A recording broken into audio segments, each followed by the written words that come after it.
बंदे क्या शेर पढ़ते हैं, आहट सी कोई आए तो लगता है कि तुम हो, साया कोई डंडलाए तो लगता है कि तुम हो। पागल कर दे बीवी को। एक शेर मैं भी सुनाना चाहता हूँ। बड़े गौर से सुनो, मुझे नहीं आता, लोटा साहब से सुनो। डब्बे में डब्बा, डब्बे में केक, मेरी सहेली लाखों आज चमचम खेल। मेरा शेर एलिज़ाबेथ के लिए। शेर है इनकी शेर। तरफ से वीना जी के लिए। नहीं। और वीना जी इनको शेर पेश कर रही है।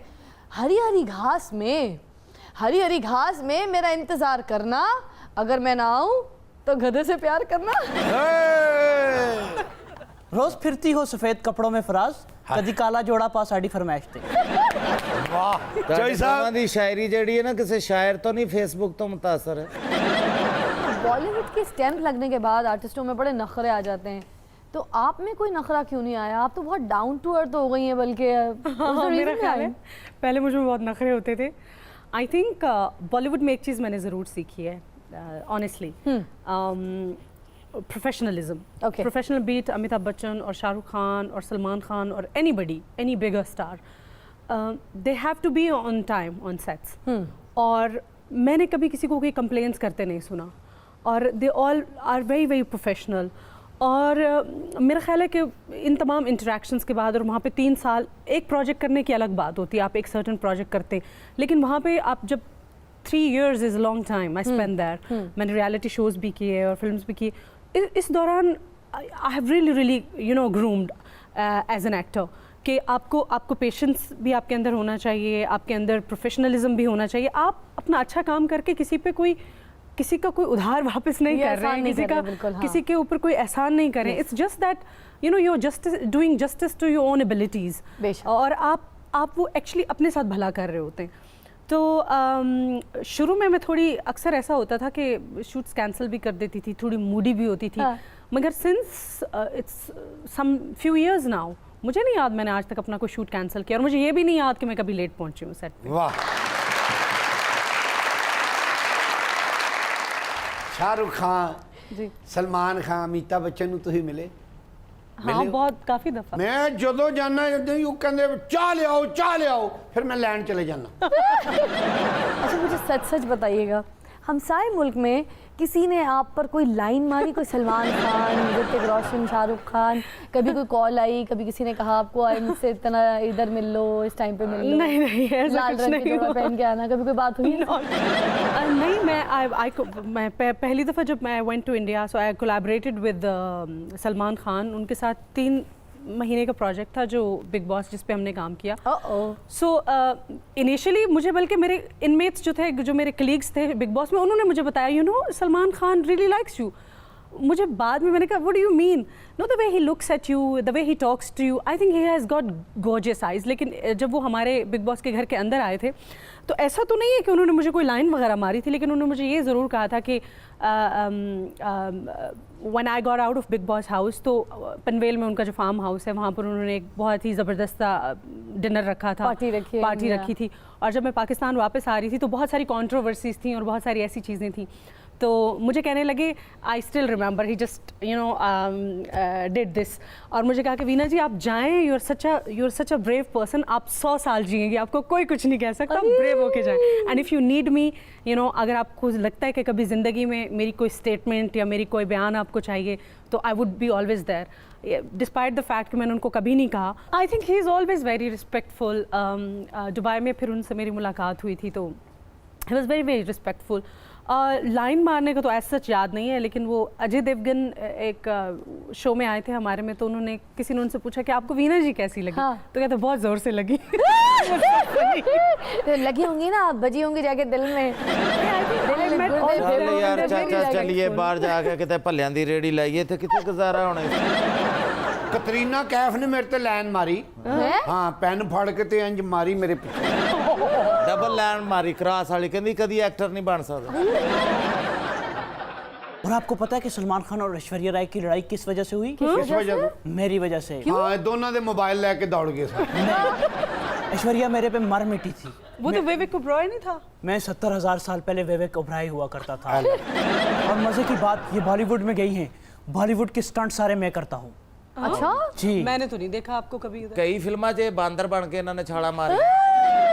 ओ भाई हेलो, रजनीकांत को जो रिपोर्ट फिल्म मिली वो मुझे मिली थी मेरी स्टंट से मुतासर होकर, लेकिन फिर मैंने कहा छोड़ो फिल्में कौन करता है। अरे और रजनीकांत का नाम लेने वाले गजनीकांत, हर बात भूल जाते हो, 70,000 साल पीछे चले जाते हो। गजनी अभिनय जी याद दसो जी मैं कोई फिल्म बनावा मेरे नाल हीर बनाओगे? ਤੁਹਾਡੇ ਨਾਲ ਫਿਲਮ ਕੀ ਨਾ ਤੇ ਤੁਹਾਡੀ ਨਾੜ ਚੜ ਜਾਵੇਗੀ।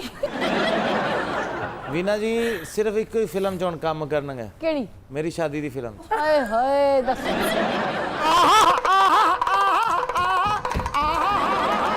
ए बच्चा जमूरा। अजी उस्ताद। बेटा एहतसाब करेगा। अजी उस्ताद। कैसे करेगा? ऐसे। ए बच्चा जमूरा। अजी उस्ताद। बेटा एनआरओ देगा। उस्ताद हुकूमत छोड़ दूंगा, एनआरओ नहीं दूंगा। ਮਾਮਾ ਤੂੰ ਤੇ ਕਿਸੇ ਬੱਚੇ ਨੇ ਟਾਫੀ ਫੜੀ ਹੋਵੇ ਉਹ ਨਹੀਂ ਛੱਡਦਾ ਉਹਦੇ ਕੋਲ ਤੇ ਹੁਕੂਮਤ ਛੱਡ ਦੇਗਾ ਤੂੰ। बेटा हुकूमत छोड़ने की बात मत करना। ਤੁਸੀਂ ਹਕੂਮਤ ਕੀ ਛੱਡਣੀ, ਤੁਸੀਂ ਤੇ ਕਿਸੇ ਨੂੰ ਮੂੰਹ ਵਿਖਾਣ ਜੋਗਾ ਵੀ ਨਹੀਂ ਛੱਡਿਆ। ਬਲਕਿ ਰਿਆਮ ਖਾਨ ਨੇ ਕਿਤਾਬ ਲਿਖ ਕੇ ਤੁਹਾਨੂੰ ਦੋਵਾਂ ਨੂੰ ਮੂੰਹ ਹੋਣ ਜੋਗਾ ਨਹੀਂ ਛੱਡਿਆ। ए बच्चा जमूरा। अजी उस्ताद। बेटा जरा सौरे जाके वहां। अजकल मैं सोहरे नहीं जांदा, बल्कि पेके जाना ते काफी देर उत्थे ही रहना। ਇਹ ਸਹੀ ਕਰਦੇ ਜਿਹੜਾ ਸਹੁਰੇ ਨਹੀਂ ਜਾਂਦਾ, ਵਰਨਾ ਜੋ ਇਹਨੇ ਸਹੁਰਿਆਂ ਨਾਲ ਕੀਤੀ ਉਹਨਾਂ ਨੇ ਇਹਦੇ ਨਾਲ ਬੜੀ ਕਰਨੀ ਹੈ। ਲੈ ਦੱਸ, ਇਹਦੇ ਕੱਪੜੇ ਕਿਲੀ ਨਾਲ ਟੰਗ ਦਿਓ, ਇਹਦਾ ਹੱਥ ਉੱਥੇ ਤੱਕ ਨਹੀਂ ਜਾਣਾ, ਇਹਨੇ ਸਹੁਰਿਆਂ ਤੱਕ ਕੀ ਜਾਣਾ। बेटा इंडिया से तल्लुकात कैसे बनाएगा? ऐसे। ਓਏ ਇੰਡੀਆ ਨਾਲ ਤਾਲੁਕ ਬਿਹਤਰ ਕਰਨ ਦੀ ਕੋਸ਼ਿਸ਼ ਨਾ ਕਰੀ, ਸਹੁਰਿਆਂ ਨਾਲ ਤੇ ਤੇਰੀ ਅੱਗੇ ਲੜਾਈ ਹੈ, ਪੇਕਿਆਂ ਨਾਲ ਵੀ ਹੋ ਜਾਣੀ ਹੈ ਇਸ ਗੱਲੋਂ। ये जंतर मंतर के लिए आपको कोई और जगह नहीं मिलती है, सीधा मुंह उठा के इधर आ जाते आप तो चुप करो जानू। हैं? ये जो सियासी तमाशा आपने यहाँ लगाया हुआ है ना, उसके लिए ऑलरेडी एक अच्छी जगह बनी हुई है, वहां जाके लगाया करें तमाशा। कौन सी जगह? लो असेंबली। ਅਸੀਂ ਉੱਥੇ ਤਮਾਸ਼ਾ ਨਹੀਂ ਕਰ ਸਕਦੇ। ਕਿਉਂ? ਉੱਥੇ ਉਹ ਤਮਾਸ਼ਾ ਕਰਦੇ ਨੇ ਜਿਨ੍ਹਾਂ ਦੀ ਅਸੀਂ ਡੰਮੀ ਆ। ਇਹ ਮਦਾਰੀਆ ਆ ਬੱਚਾ। ਇਹ ਜਿਹੜਾ ਛੋਟਾ ਜਮੂਰਾ ਨਹੀਂ, ਆ ਬੱਚੇ। ਇਹਦੇ ਇੱਥੇ ਲਿਖਾ ਲਾ ਗੁਜਰਾਂ ਵਾਲਾ 35 ਵੀ।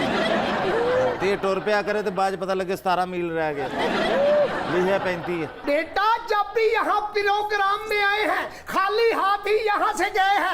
आजा चले मेरे बेटे आजा। आहा आहा जे कमे ते ऑस्ट्रेलियन तोती भी इधर बैठा ला। आजा चलिए बेटे। आहा आहा